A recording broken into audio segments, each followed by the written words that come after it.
Watching TV has changed over time. Streaming has become the new norm. That's why Golden State Media Concepts television podcast dives headfirst to the world of cord cutting. Want to be on the loop of what's hot in Netflix? Or if it's not a preference, what about original shows in Hulu? We've got you covered. Join us as we fill in the blank and talk about movies to stream and what show you should be binging. This is the Golden State Media Concepts television podcast.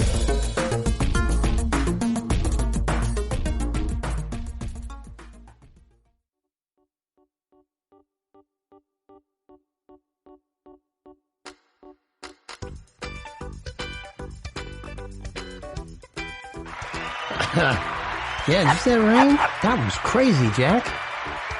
Hello and welcome to the GSMC television podcast. We're part of the mighty GSMC podcast network, and I'm your trying to keep dry host, Howard Fletcher. I'm joined as always by my trusted engineer, Jack the Black Pug. And we are positively honored and thrilled to be here with you once again. If you're new to the show, we'd like to give you a very warm welcome. Thank you for giving us a try. We know there's a ton of media out there. There are an unbelievable amount of podcasts. You can be on YouTube or watching all the streaming that I'm about to talk to you about. So we appreciate you choosing to spend a little of your time with us and let me mumble in your ear. We aim to please, so stick around. I'm sure you'll hear something that you like, and we want you to keep coming back. And if you're one of our loyal listeners, you know how we feel about you. You're the reason that we're here. So let's have some fun. We have another jam-packed show for you today. Batfleck, that's Ben Affleck as Batman. Well, he might be back on your big or little screen soon. Southern Charm, that's not so charming anymore at Bravo. I've got some more Nick Cannon stuff. You know, I like talking about Nick Cannon, not always in a good way. I'll always have news as it breaks for you. And RuPaul, he's balling out of control again. But first, let's get started with some breaking Broadway news. Organizers of the Tony Awards have set a plan for a virtual presentation of this year's awards ceremony to be held in the fall. The 74th annual Tony Awards ceremony had been scheduled for June 7th at Radio City Music Hall. But Broadway's big night was postponed because of, you know what, coronavirus. The 2019-2020 Broadway season was abruptly cut short by the shuttering of main STEM theaters in March as the COVID-19 outbreak worsened and New York State imposed strict social distancing requirements. The specific date and platform for the virtual Tonys will be announced, quote-unquote, soon, according to the statement that was released by the Broadway League and American Theater Wing, which administer the Broadway Tony Awards. And I got a copy in my email box, which I was very surprised to see, but I guess they thought I needed to know. Here's a quote. Though unprecedented events cut the 2019-2020 Broadway season short, it was a year full of extraordinary work that deserves to be recognized, said Charlotte St. Martin, president of the Broadway League, and Heather Hitchens, president and CEO of the American Theater Wing, in a joint statement issued Friday, which I picked up. They continued, we are thrilled not only to have found a way to properly celebrate our artists' incredible achievements this season, but also to be able to uplift the entire theater community and show the world what makes our Broadway family so special at this difficult time. The show must go on no matter what, and it will, end quote. Questions of eligibility in a shortened season will be determined in the coming days by the Tony Awards Administration Committee. Given the unexpected shutdown, Tony administrators are likely to face numerous questions about the criteria for contenders in this year's unusually short season. The Tony nominations announcement had been set for April 28th. The eligibility window for shows to compete in the Tonys was to have closed on April 23rd, according to Playbill. There were 16 shows set for the 2019-2020 season that had yet to formally open by the time Broadway went dark in March. The Tony Awards were among countless events on the entertainment industry calendar that were disrupted by the onset of the pandemic in the United States. Now, why am I talking about this on the television podcast? For two reasons. One, the broadcast rights to the Tony Awards right now are owned by CBS. And CBS Viacom has been really pushing, trying to get All Access in the mix to be a bigger player on the stage. In fact, a couple of shows ago, I had a story about how they have a plan to really try to make that a big international platform. We'll see how they do with that because Netflix pretty much has a chokehold on that. But anyway, this is something that I think is going to go on CBS All Access rather than going on regular broadcast television whenever it goes on. Why? Because I think that's where they would eventually like it to be, and because it's going to be such a condensed showing. It's such a abbreviated Tony Awards that if it doesn't work out, they can always bring it back on broadcast. This is the one, if you're going to experiment with doing something like that, this would be the one to do it with. Also, and I mentioned this on the show back when Broadway went dark, and that's why I just want to plant the seed and bring it up again. Broadway needs to team, or some of these theaters, I just think Broadway in general needs to team with a streaming service, because Broadway shows, just like movie theaters in their old paradigm, are no longer going to exist, I think. I think going to a Broadway show is going to be it was already an exclusive situation. It's going to be extremely exclusive now, because I don't know if any of you have ever been to New York to a Broadway show. It's tight. Think of old movie theaters. Well, all those Broadway theaters are old movie theaters. Well, they're stage theaters, but I'm saying they're of that time. There are seats that are literally, they share armrests. They are really tiny. No one's going to sit like that anymore. And if they space them out, the tickets are going to be extremely expensive. And if it's the right show, I think they can possibly make, if it's about money, I know the Broadway experience is something that is very much romanticized and a lot of people like, but if you're talking about money, they can make Star Wars money if it's a show like Wicked or Hamilton or, any of these big name shows that people travel to New York for. If they put it on a streaming service or a video on demand service and open it up worldwide, they're going to start approaching the hundreds of millions to $1 billion level, just like Star Wars or just like some of these others. Plus, they have multiple showings. So I just think it's a better business model if they go to streaming. That's enough for me out of Broadway. Here is some Southern charm is not so charming news. A spokesperson for Bravo, they said that 4 episodes of Southern Charm, which is a show that I've not watched ever. In fact, I was barely aware of its existence, but it's on Bravo. They were taken down from the channel's video-on-demand services because of racially charged moments within them. 3 of them have been put back up on BravoTV.com and to the Bravo app, and they will soon return to video-on-demand. Reloading something onto cable and satellite on-demand services takes longer, though. The 4th episode will also return, but with a scene set at a plantation removed from it. TikTok user at Talk of Shame first noticed the missing episodes of the Bravo docu-soap, is what they're calling it, which premiered in 2014 and follows the lives of socialites in Charleston, South Carolina. On August 11th, in a 3-part TikTok series, she pointed out that an episode of Southern Charm Season 1, Episode 2, was missing from Bravo's on-demand services. She had wanted to rewatch the episode and discovered it wasn't there. In it, former cast member Thomas Ravenel has lunch with his father, ex-Congressman Arthur Ravenel Jr. In the scene, which this TikTok user apparently played in part 2 of her series, Arthur tells Thomas he'd like to get rid of the $5 bill because Abraham Lincoln is pictured on them, smirking wryly at the camera. This was aired primetime on Bravo. This is what the Talk of Shame said. The following day, Talk of Shame discovered that more Southern Charm episodes are missing from Bravo's video-on-demand services. Episode 1 from Season 3, Episode 1 from Season 4, and Episode 8 from Season 4. The Bravo spokesperson confirmed that the episodes had been taken down as part of a review the network is doing to flag potentially offensive content. The Black Lives Matter protests that arose earlier in June led to a cultural reckoning that has caused media companies to examine practices that were once standard. In the wake of this recontextualization in June, Bravo fired Vanderpump Rules original cast members Stassi Schroeder and Kristen Doute. Now, we talked about that on this podcast, along with 2 other cast members who remain nameless because I don't care who they are. Bravo also fired Below Deck Mediterranean. I didn't even know that's another show I didn't even know existed. Below Deck, Mediterranean. If you've heard of that show and you want to tell me what it is, please email me at podcasthoward@gmail.com.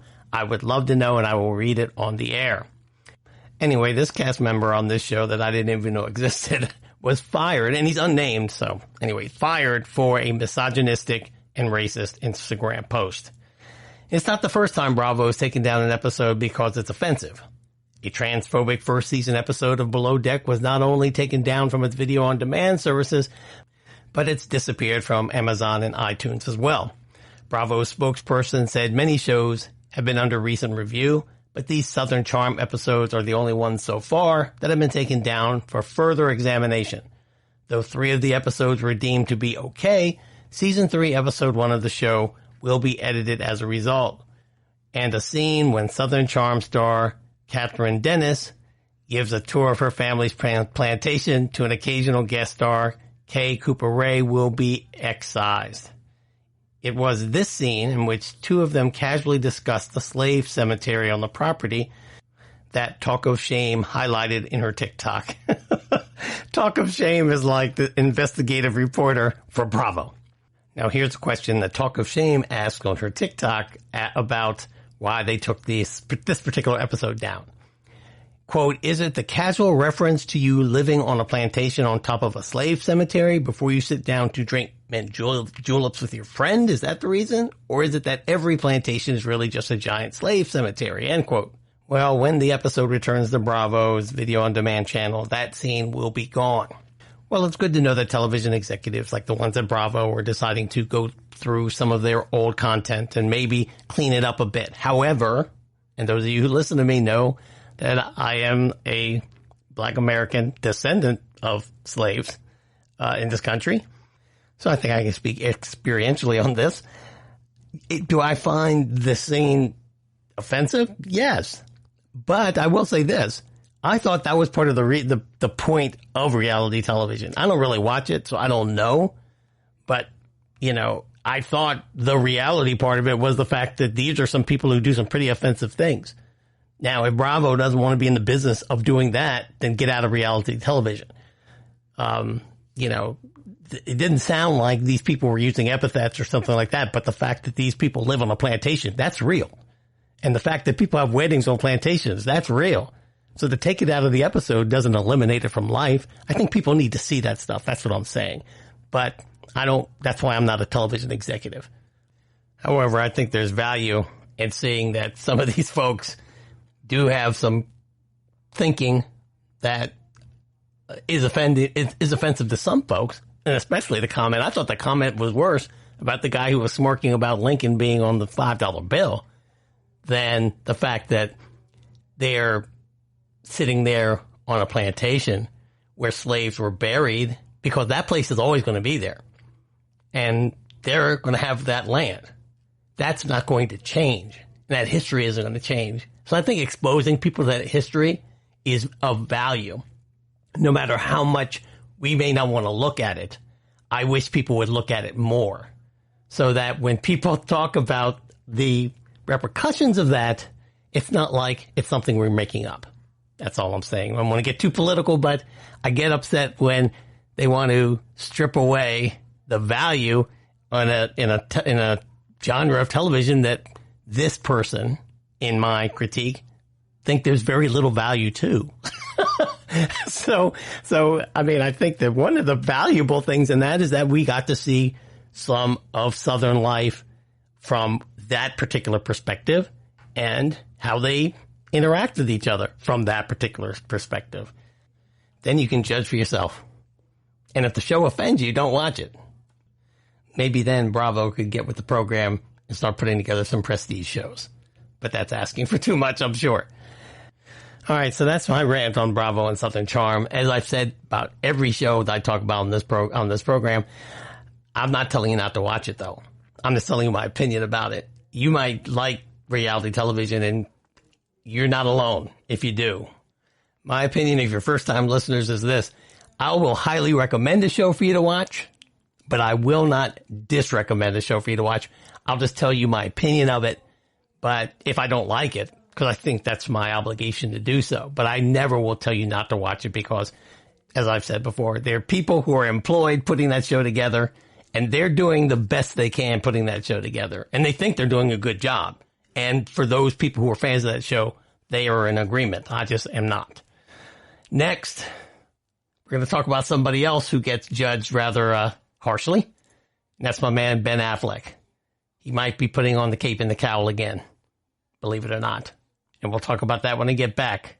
So go get some refreshments. Do whatever you do during the break. We're going to have to pay some bills. Thanks again for listening. Be right back.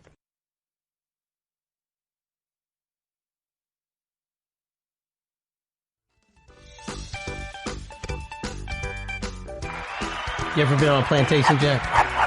I have. I'm not really trying to go back. All right, we're back. In a surprising turn of events, Ben Affleck, he's going to wear the cape and a cowl again. Yeah. After making a very public split with the character, Affleck will reprise his role as Bruce Wayne and Batman in the upcoming The Flash movie. Filmmaker Andy Muschietti, who right now is at the helm of The Flash, I imagine it might change hands a couple of times, he revealed that yesterday. The 2022 film, you see how much time we have before that happens. A lot of stuff can happen between now and then.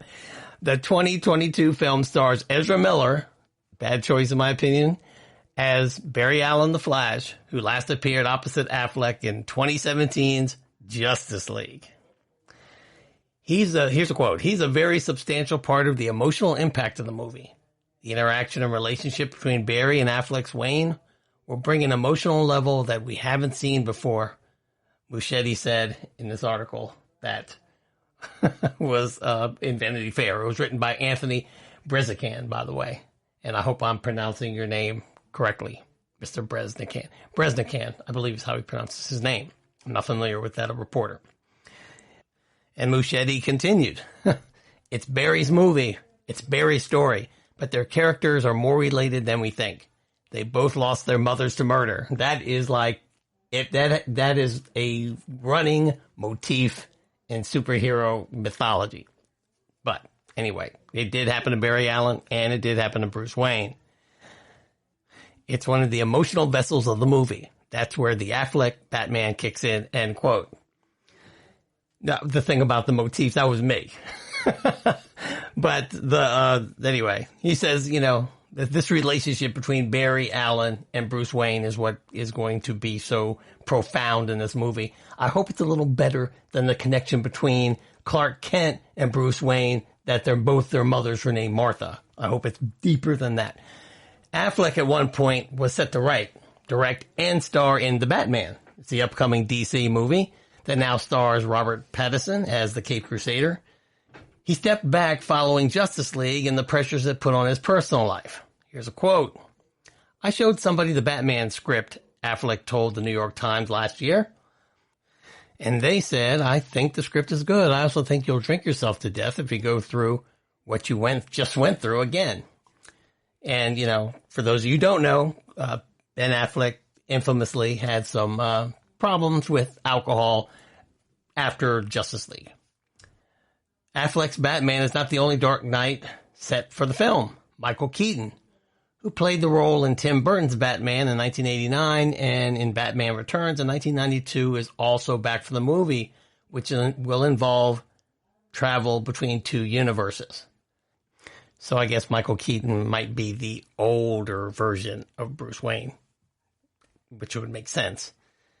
I think one of the problems with the DC universe, one of the challenges that the DC universe has, I won't call it a problem necessarily, but it's different than the Marvel. And I'm a DC guy, I'm a Batman guy. Although I respect the way the Marvel universe is put together because I think it's tighter. It's just better crafted. The DC universe in the comics and in the movies is too spread out. They had the problem in the comics with this Crisis on Infinite Earths, and they're doing it again in the movies. We got 4 Jokers, and now you're going to have all these Batmans. I understand you're doing a time jump thing with the Flashpoint thing. I understand that. But I just don't think it's very good for the brand and for the audience. This one might be cool. I don't know. I think you need a better Flash to keep that together. Ezra Miller, at least as he was portrayed in Batman v Superman, well, he was barely in that, and in the Justice League, is just too spastic, the way that character is portrayed. That's not Barry Allen. Barry Allen's not a spaz like Ezra Miller was. So I don't get it. But anyway, that's what's happening with the Batman universe. I told you all I would bring you Batman news as it comes. That's the latest on the Batman scene. Let's see what happens. Like I said, we got a lot of time before that one hits the big or little screen. Here is some Nick Cannon makes good with the Cannon news. Viacom CBS has opened the door to working with Nick Cannon again, more than a month after the company severed ties with him over anti-Semitic comments he made on his podcast. Speaking at a town hall with employees Monday, Chris McCarthy, president of entertainment and youth brands at Viacom CBS, praised work that Cannon claims to have done to make amends for his comments to gain a better understanding of why they were offensive. McCarthy described himself as hopeful that the company and Cannon would find a way to rebuild their partnership. A Viacom CBS source told Variety that McCarthy and Cannon have spoken in recent weeks, but added there is no plan right now for Cannon to work with the company again. A spokesperson for the company declined to comment. Here's a quote. I struggle with the fact that Nick, a longtime partner and friend of ours, is on this journey, and we're not part of that journey, McCarthy said in response to a question about Cannon. He added later, talking about the media company's ability to connect storytelling and important social issues, quote, I am hopeful we will find a way to bring these two things together, and hopefully we'll have the opportunity to do that again with Nick, end quote. On the June 30th episode of his podcast, Cannon's Class, Cannon asserted that black people are the true Hebrews and made reference to anti-Semitic conspiracy theories regarding Zionists and the Rothschild family. Quote, it's never hate speech, and it can't be anti-Semitic when we are the Semitic people, Cannon said. When we are the same people who they want to be. That's our birthright. We are the true Hebrews, end quote.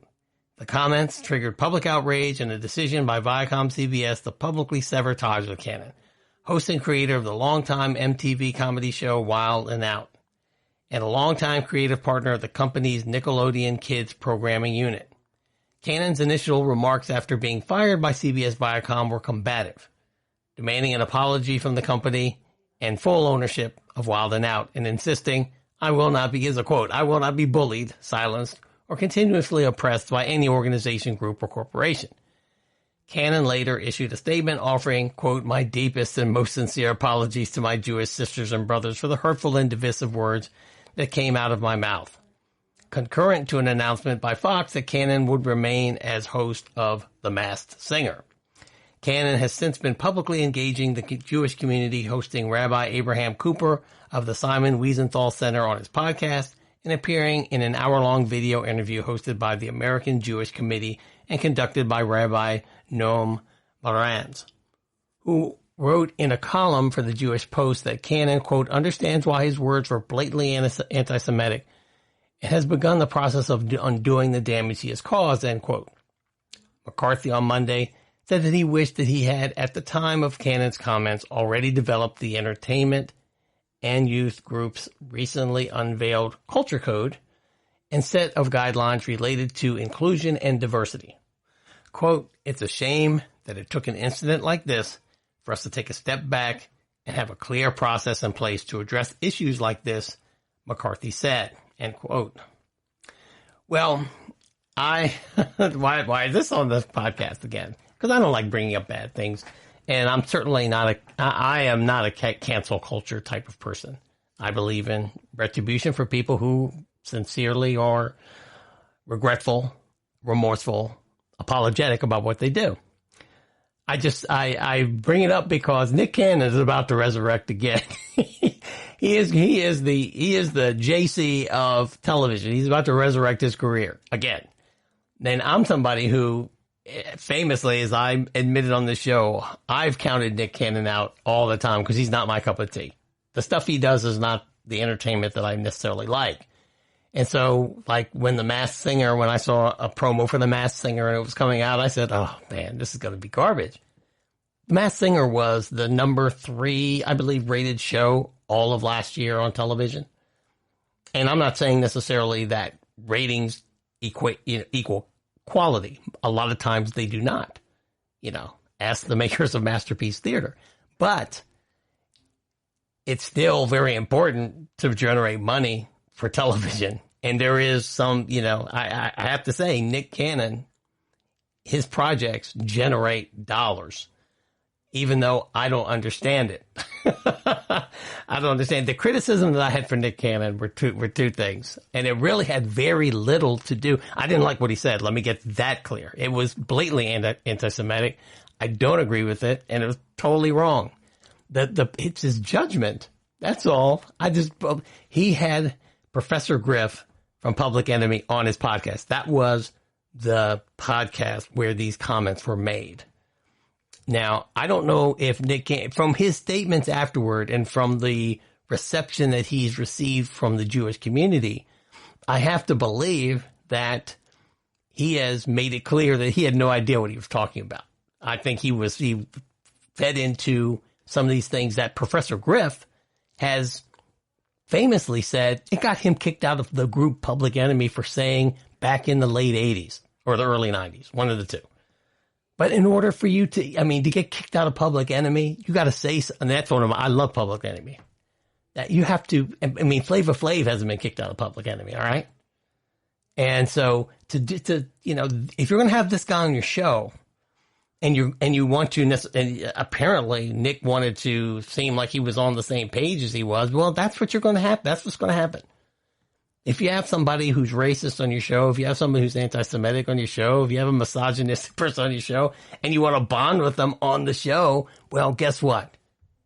You're about to get that's a perfect mix for trouble. And that's what he did. And that's what happened. And it looks like he is doing what he needs to do to get out of it. And, I guess he should thank his lucky stars, because nowadays in 2020, in this, and I hate using these things, even though I just used it, in this cancel culture that we find ourselves in, it's a monumental task to crawl up out of that hole. And it looks like he's going to do it.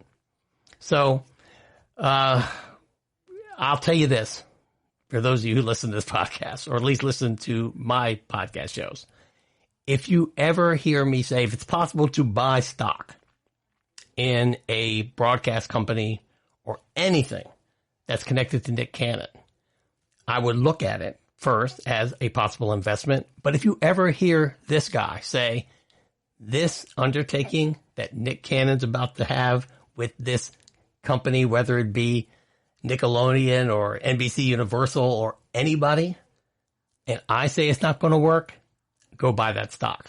Because I guarantee I'm 100% wrong about Nick Cannon all the time. All the time. He's about to have a talk show. I've gone on this podcast saying, that thing's going to flop. Wherever that thing goes on, if you guys are looking for some sort of entertainment, broadcast, media company to invest in that one. Because I'm sure I'm wrong. Next, we're going to talk about somebody who I really didn't have any opinion about him. I'm just very impressed that this guy has been able to maintain a career. Was critical of his show. He did have a show that was on Netflix that got canceled, but it should have gotten canceled because it was a bad show. But RuPaul, this guy, he just keeps coming. He keeps on coming with the hits. And he is balling out of control once again He re-upped on all his shows, and I'm going to talk about that along with some coming changes at Comedy Central. Comedy Central is going through a big shakeup right now. I think they're going to change the face of what they want to be, and I'll talk about all of that when we get back. Go get a stiff drink or whatever you do to relax, edibles or pizza or whatever. I'm going to take a bathroom break, and we're going to play some ads so we can pay for this thing, and we'll all meet here in about a minute. Don't go away.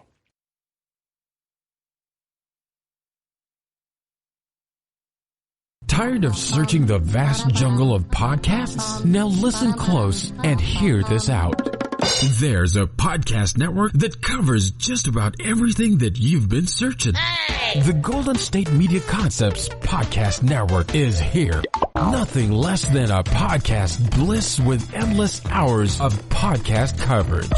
From news, sports, music, fashion, cooking, entertainment, fantasy, football, and so much more. So stop lurking around and go straight out to the Golden State Media Concepts Podcast Network. Guaranteed to fill that podcast itch. Whatever it may be. Visit us at www.gsmcpodcast.com. Follow us on Facebook and Twitter, and download us on iTunes, SoundCloud, and Google Play.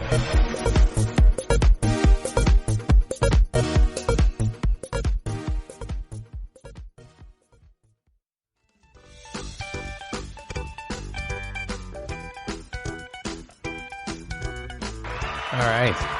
No more Nick Cannon, I'll tell you that. You know what I mean, Jack? RuPaul. RuPaul is on the come up, y'all. It's a lucky 13 for RuPaul's Drag Race. VH1 has renewed the Emmy-winning reality competition series for the 13th season. The network announced on Thursday. RuPaul's Drag Race All-Stars was also renewed for a 6th season. And the unstructured after-show Untucked, which depicts the backstage conversations between contestants during judges' deliberations, was renewed for the flagship series and All-Stars. Here's a quote. "Drag queens have been on the front lines of many challenging times in our history," said host and executive producer RuPaul in a statement. RuPaul's Drag Race 13, All-Stars 6, and new seasons of Untucked will offer more opportunities for our queens to rise to the occasion and spread the love, end quote. The renewal comes as no surprise, though. I'm not going to tell you all. Given that the Drag Race franchise has arguably never been stronger. Now, I'm one, like oftentimes you've heard me on this show. I'm one who hasn't ever watched Drag Race. And I probably should, since it's been on for so long. Maybe I'll check out this next season. Season 12 of RuPaul's Drag Race was the highest rated season in the show's history. And it was recently nominated for the Best Reality Competition Series. Ratings for All-Stars was also up 9% from the previous season. So it is not slowing up, y'all. Now, since the season 12 premiere in February, there hasn't been a week without new Drag Race content on VH1. That's awesome. Including All-Stars, RuPaul's Secret Celebrity Drag Race, and the ongoing debut of Canada's Drag Race, which is first airing episodes on the Crave network in Canada before delayed debuts on VH1. The Canadian spinoff is one of several international versions of Drag Race already running. RuPaul is worldwide. There's RuPaul's Drag Race UK, or in the works there is Drag Race Holland, which will premiere in the Netherlands on RTL, Netherlands Video, and in the U.S. on WOW Presents Plus, the streaming service for Drag Race production company World of Wonder. On August 21st, the Drag Race franchise will step out of the competition format for RuPaul's Drag Race Vegas Review, a limited docuseries. Let me repeat what it's being called, a limited docuseries chronicling the production of the Drag Race live show at the Flamingo Hotel and Casino in Las Vegas, which had to cut short its run due to COVID-19. Well, RuPaul is somebody who I've never underestimated, and he continually surprises me, although I will say that there was that series, AJ and the Queen, which I reviewed. Well, actually, I reported when it got canceled from Netflix. And you can't win them all. So I'm not throwing stones at RuPaul. I just thought that it was a show that I understood why it got canceled, because it was pretty formulaic and it was unnecessary. I'm glad to see that all these other iterations of Drag Race, even though it's a show I haven't watched, are thriving because, I think the guy's talented. Anybody who can market themselves as a personality is talented. Whether it's a talent you want to admire or not, it's a talent, okay? Just like Kim Kardashian, who I do not like. However, got to give her props on self-promotion. She is the queen of that. She's a master of that, and her whole family. All right, here is some breaking Comedy Central news. Tosh.0 will end its run on Comedy Central after its upcoming 12th season. The cancellation comes despite the fact that Comedy Central picked up the show for 4 more seasons back in January. Let me repeat that. Comedy Central picked up the show for 4 more seasons back in January, but it's being canceled. Series host Daniel Tosh signed an overall deal with the network at that time, but it is unclear if he will remain under that deal now that the show is ending. Season 12 of Tosh.0 is set to debut on September 15th at 10 p.m. Eastern Time, and will consist of 10 episodes as usual. According to an individual with knowledge of the situation, that's a source, Viacom CBS is working with Tosh and his team to shop the series to other outlets. Here's a quote. "I look forward to doing an animated reboot of my show on MTV in 25 years, Tosh said in a statement," end quote. The series features Tosh commenting on social media and internet trends and features popular segments like quote-unquote web redemption and the celebrity profile, which gives subjects of embarrassing viral videos a chance to redeem themselves. It first began airing on Comedy Central in 2009 and will have run for over 250 episodes upon its completion. Tosh is also one of the executive producers on the show, which nowadays is par for the course for stars who have a successful show to also be an EP. As I've always said on this show, if you're not an executive producer by at least season 3, you're not a player. Although I must say that it appears that Daniel Tosh is very involved in this show's content, so it's very appropriate that he is an executive producer. I don't think he's an executive producer in name only. News of the show's ending comes just one day after it was announced that Drunk History was ending its run on Comedy Central after 6 seasons, with that show having been renewed for a 7th season last year. The end of both shows marks the end of an era at the cable network, as it shifts its focus from live-action scripted shows in favor of adult animation like network cornerstone South Park. The only remaining scripted live-action shows on Comedy Central is Awkwafina's Is Nora from Queens. And I guarantee that that show is only on because Awkwafina is there. This is one of the repercussions of what's this pandemic. The only shows that were able to stay pretty much up and running were animated shows, like The Simpsons, Family Guy, etc. Why? Because you don't need to be at the set to do those. You either just have to record voices, which you can do remotely, and then obviously the artist can work pretty much socially distanced. So those things kept up and running, while the other shows, the live action shows, the scripted shows, they all had to shut down. So a lot of these networks that have high-rated animated shows like Comedy Central are looking at this and saying, we can just run all animation.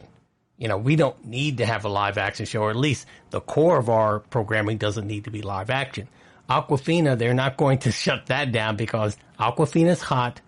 Awkwafina represents a demographic that they definitely want to target, and she's good. So, I'm not taking anything away from her talent. Her show is probably pretty good because she's pretty talented.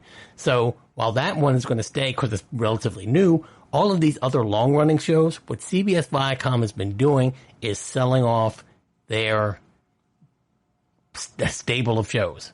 Even Star Trek. Everything is going.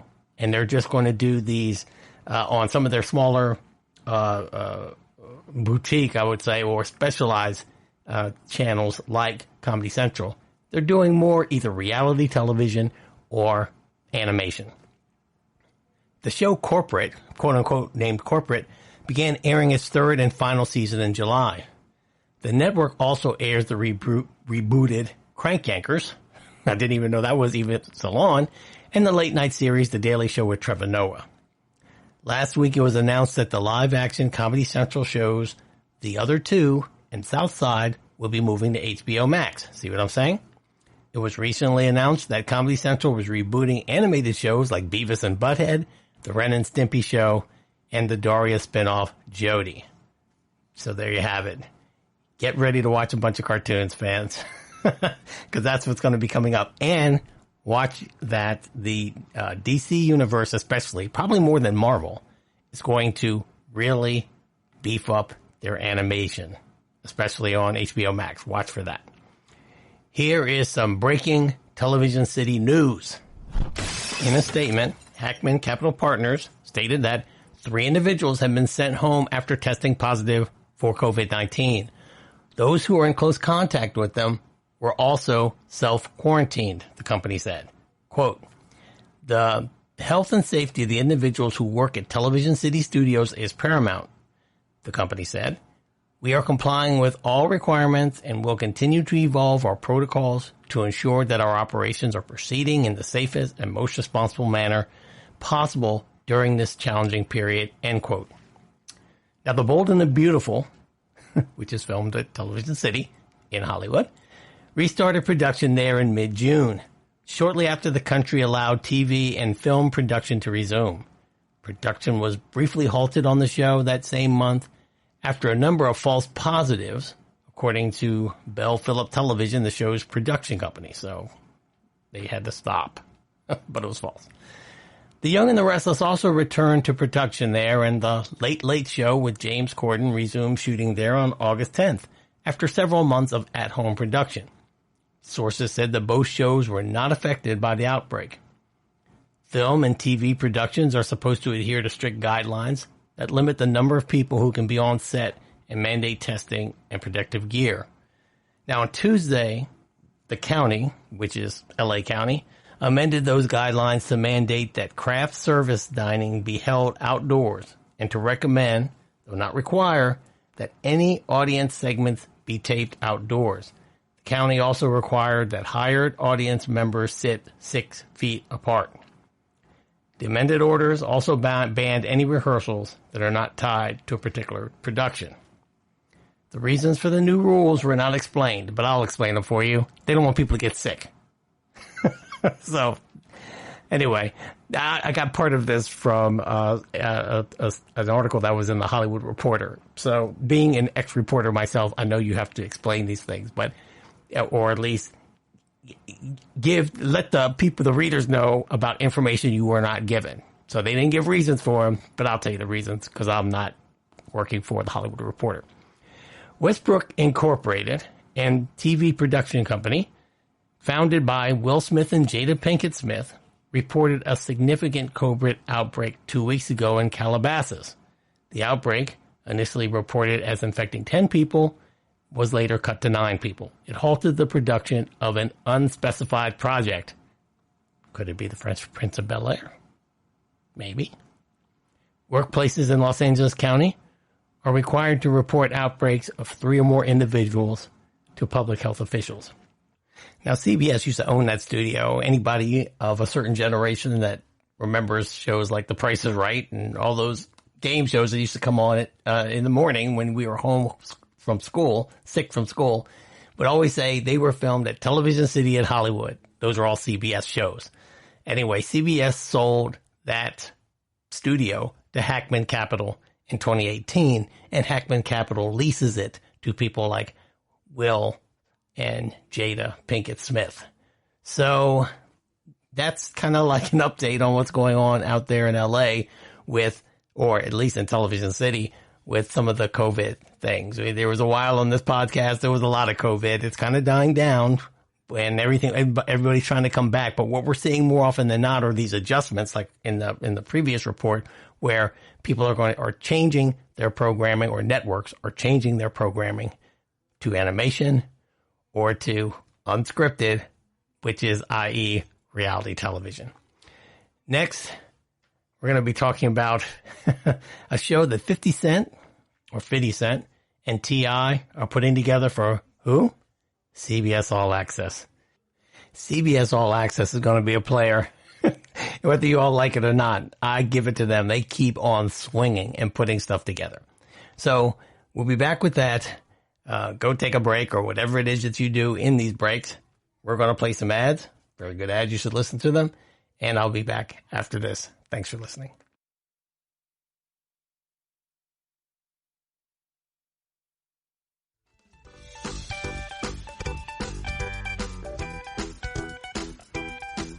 All right. There's going to be it for a while, Jack. Yeah, I know it's sad, huh? CBS All Access. Now, that streamer has been in the news on this podcast for quite a few weeks. They are making moves. They are developing a series with Tip T.I. Harris. He's attached to star. Yes, the Atlanta rapper is attached to star with Curtis 50 Cent Jackson on board as an executive producer. Although I imagine 50's going to show up like he did in Power for this new show. The project is titled 24/7. They didn't have to think 24/7 to come up with that one. It is based on the book Notorious C.O.P. The inside story of the Tupac, Biggie, and Jam Master Jay investigation from the NYPD's first hip-hop cop by Parker and Matt Deal. CBS All Access declined to comment on the project when asked by Variety and The Hollywood Reporter. Dallas Jackson is attached to be a writer and executive producer on the project. Fitty, he's going to executive produce under his G-Unit Film and Television banner. Harris, well, you know, he's got to be an EP as well. And he has a production company because he wouldn't be a real player if he didn't. It's called Grand Hustle Entertainment. Brian Shear and Tom Sullivan will also executive produce. CBS Television Studios and Lionsgate Television will produce. In addition to his music career, T.I., he's been active as an actor for several years. His feature credits include Ant-Man. He did a little comedic turn in Ant-Man. I was surprised to see. He did a really good job, I thought. And he was on Dolomite Is My Name, the Eddie Murphy Netflix film, which was also very good. T.I. had a very small role in that, but I thought the movie was very good. He was also in American Gangster with Denzel, who is, I think, you know, he, in my lifetime, not all time, in my lifetime, he is on my Mount Rushmore of actors. I think he's like the Black Paul Newman, personally. And he held his own in scenes with Denzel. And if you cannot act next to Denzel, it's obvious. Because Denzel's he's a good one. On the TV side, T.I. has been on shows like Genius, which I believe he's going to be in the Aretha Franklin Genius, which has not aired yet. The Breaks and House of Lies. 50 Cent previously executive produced Power, which I just mentioned earlier. It ended its run earlier this year after 6 seasons. Didn't watch Power. A lot of my friends did. Many of them were kind of stuck on it like the crack that was being sold by Ghost on the show. But, you know, it was good TV. I mean, as far as entertainment's concerned. You know, obviously Power wasn't, you know, pulling down a bunch of awards, but that's not unusual for productions with that many black people involved, unfortunately, at this point in Hollywood. 4 Power spinoffs have been ordered by the network. That tells you about the power of Power. Power Book 2, Ghost, is set to launch in September. 50 Cent will executive produce all of the spinoffs. 50 is a good businessman, if nothing else. He will also executive produce the ABC drama For Life. Well, he is the executive producer of For Life, which was recently renewed for a second season. I have not watched For Life.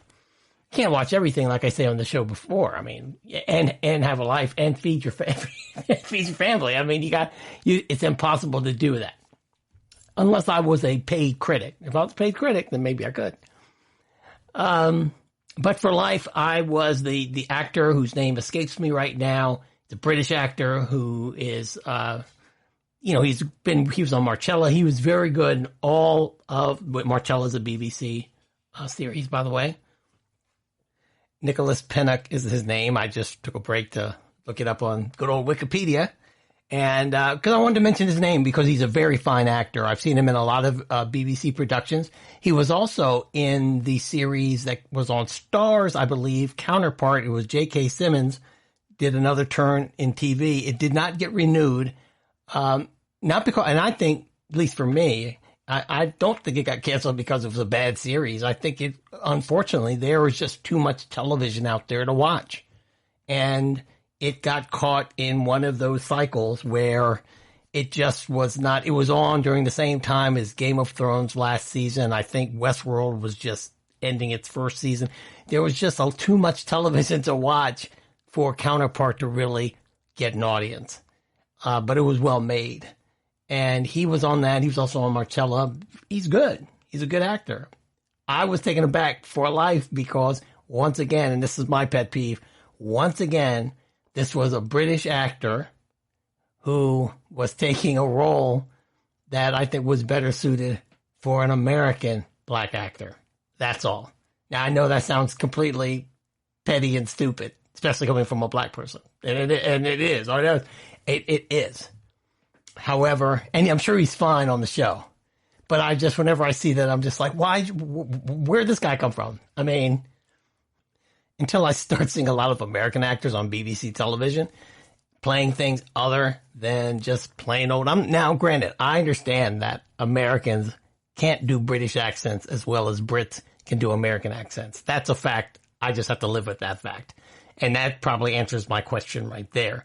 However, I just sometimes, it seems to be, especially on television, to be rampant now that if there is a black lead who is a relatively fresh face on television, when you see them in an interview, you best believe they're going to have a British accent.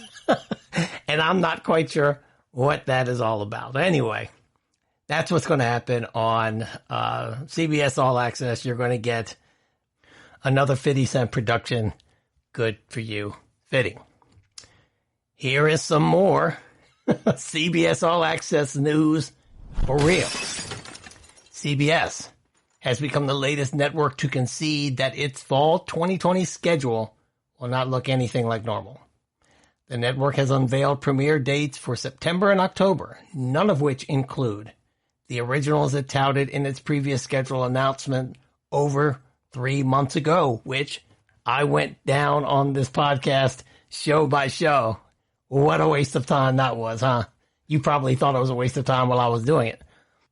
Instead, CBS has thrown the first season of Star Trek Discovery and the fourth season of One Day at a Time into the broadcast mixer for the first time.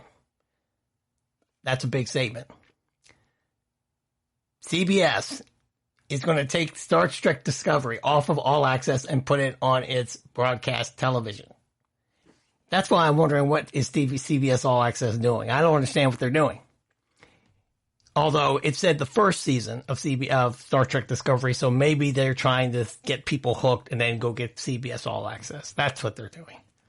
In addition, Big Brother and Love Island, which began their seasons later than usual, will now be extended further into the fall, airing multiple nights a week to help plug the scripted content gap. The network also acquired Spectrum original series Manhunt, Deadly Games, and is set to air on Monday nights after Love Island. This represents the second broadcast acquisition of a Spectrum show after Fox snagged LA's Finest and programmed it for this coming fall. We also talked about that on this podcast. CBS Entertainment President Kelly Call has previously said that he was hopeful that the original series, such as Chuck Lorre's comedy Be Positive and the Equalizer reboot with Queen Latifah, would start shooting this summer. I know I wanted that to happen, but that most of all of the network's new and returning shows would be ready at some point this show. However, this latest announcement indicates that CBS is now looking later in the year, which is a disappointment because this guy wanted to see Queen Latifah out there kicking some ass as the Equalizer. We're going to have to wait to see that. Here's a quote. "This is hardly a traditional fall season, but we are prepared with a strong slate of original content while our regular scripted series begin production," said Call. He continues, "Based on a current timeline, we hope to start rolling out our previously announced fall series as they become available in November," end quote. Fox and the CW had already announced acquisition unscripted and animation-heavy schedules for the fall, while NBC and ABC are still counting on the return of their biggest scripted franchises. Whether their eventual fall schedule will look remotely similar to their planned one remains to be seen. While this marks the first time that an entire season of Star Trek Discovery has aired on broadcast, CBS did air the first couple of episodes of the show back in 2017 to get viewers excited for its CBS All Access debut. I did watch the first Star Trek Discovery on CBS, which was interesting. I didn't get All Access. It wasn't enough to hook me, but I'm sure it did for some others. And I would imagine, now that I just thought it out on air in real time, that's why they're doing this, because they're trying to get more people on All Access so they can be there to watch 24/7 starring T.I. when it gets on the air. As for One Day at a Time, this continues the show's wild ride, which has taken it from streaming on Netflix to cable, which was on Pop TV, and now to broadcast. CBS's scheduling of One Day at a Time Season 4, in fact, comes as part of the original Pop pickup deal from June last year. The series was always scheduled to hit broadcast following its run on Pop. CBS was, of course, home to the original One Day at a Time series, which aired on the network over 40 years ago. And folks, I have to admit, I was there to watch it. So big changes for the CBS broadcast schedule. Good news for people who can't afford cable or streaming, because you'll be able to get some pretty good shows on broadcast television. And that brings me to the part of the show where I'm here to tell you that this is going to be my last show for a while on this network. I've really enjoyed doing this show. This would be my 49th, that I've done for Golden State. And I've really appreciated doing this, the opportunity they've given me. And I will try to come back and do some more if they allow me to. But I'm off to do another podcast. Well, I do several already, but one called Barrel Tasting with Howard Fletcher. If you like wine and if you're from the DC area, please give it a listen. It should be up on your feeds give a month or two, maybe a little less than a month. And with that, that's it for the GSMC Television Podcast, brought to you by the mighty GSMC Podcast Network.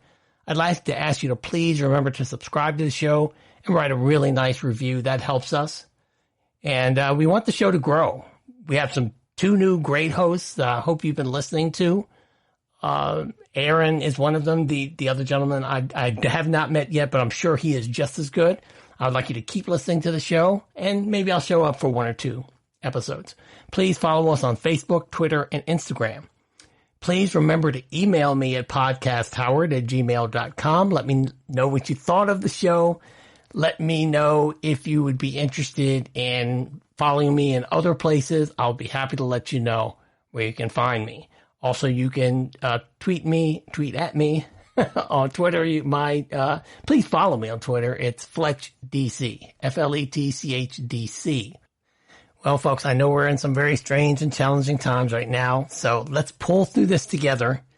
We're still in a worldwide pandemic, regardless of what happened at the White House last night.